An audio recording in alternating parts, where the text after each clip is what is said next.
the moment ከባድ ነው እህቴ አሁን ኢሞሽናል ታረጊ ነው ምንም ችግር የለውም የደስታ ስለሆነ ምንም ችግር የለውም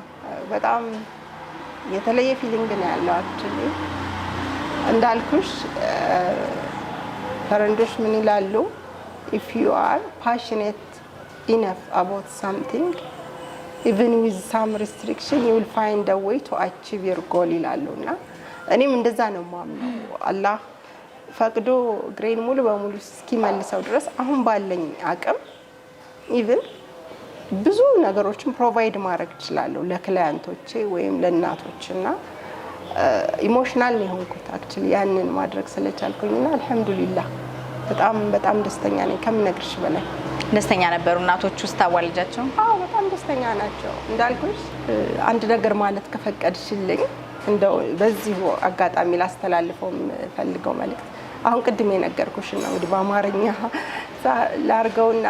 አንድ ነገር የእውነት ከፈለግሽ ያሉብሽ ችግሮች ቢኖር እንኳን መንገድ አታጭም ያንን ነገር ለማሳካት እንዳልነው አሁን የኔ አይነት እንዲ ፊዚካል ዲሳቢሊቲ ያለብን ብዙ ማህበረሰብ አለ ኢትዮጵያ ውስጥ አይደለም ግን እነዛ ቤት ቁጭ ከምንል አሁን ፓርቲኩላርሊ ህክምናን በተመለከተ መንግስት ብዙ ፋይናንስ አውጥቶ ነው ያስተማረንና ያንን ዕውቀት ይዞ ቤት መቀመጥ እንደ መንግስት ኪሳራ ነው ሊትራሊና በመንችለው አንድ ነገር መስራት እስከቻልን ድረስ በቂ ነው ብዬ ነው ማስበው እስከምንችለው ድረስ ነው የምንሰራው ራይት ስለዚህ ይሄን እንደ ሜሴጅ ባስተላልፍ ደስ ይለኛል